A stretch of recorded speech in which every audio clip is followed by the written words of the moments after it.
Умному человеку, особенно если он врач, несложно определить, что монстр воплоти, который открыл своими богомерзкими руками двери психотерапевта, больной.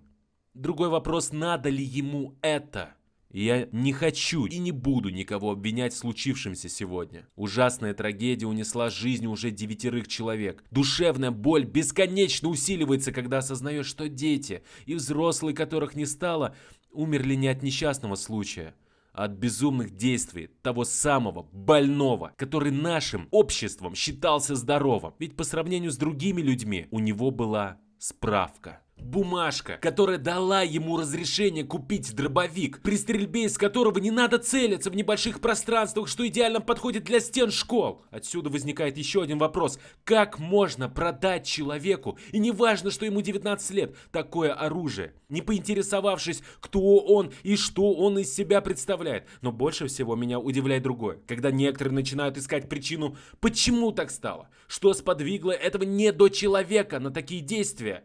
Говорят, что во всем виноваты видеоигры, зарубежные фильмы и так далее, но никак не хотят понять, что это больной. И самое страшное, что это больное существо получило справку, что он здоровый человек, что ему можно продать оружие. Сегодня уполномоченный по правам человека в РФ Татьяна Москалькова предложила повысить с 18 лет до 21 года возраст получения гражданами прав на владение оружием. Наверное, кто-то думает, что это может как-то помочь уберечь наших детей. Но если почитать новости внимательнее, то можно узнать, что у монстра, который совершил это все сегодня, помимо огнестрельного оружия были самодельные взрывные устройства. Самодельные! Вы видели, какой они мощности? Двери выбило. На вопрос, откуда они у него, он сказал, что посмотрел, как их делать в интернете. Когда я захожу, например, в Яндекс и пишу запрос «Купить летнюю резину», буквально через считанные минуты во всех моих соцсетях,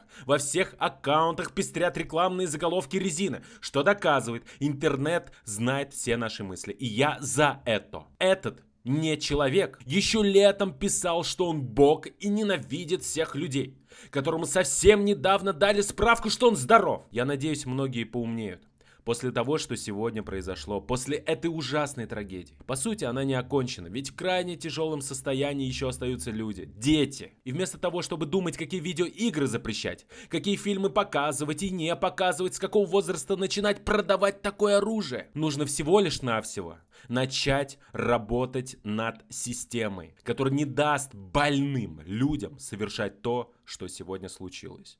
И чтобы помочь додуматься, вот держите подсказку. Когда, например, когда человек идет покупать оружие, то продавец должен потребовать у него телефон, где обязан проверить все цитаты, все сообщения на стене, которым как минимум несколько лет, а если он скажет, что у него нет никаких соцсетей, в таком случае не продавать ему ничего. Ибо у моей бабушки, 80-летней, есть аккаунты в Инстаграме и Фейсбуке. Это первая идея, что мне пришла в голову, но и та лучше, чем то, что предложили в Госдуме. Я уверен на 100%, если ввести как минимум такую проверку, можно было избежать подобной, не дай бог, трагедии в будущем.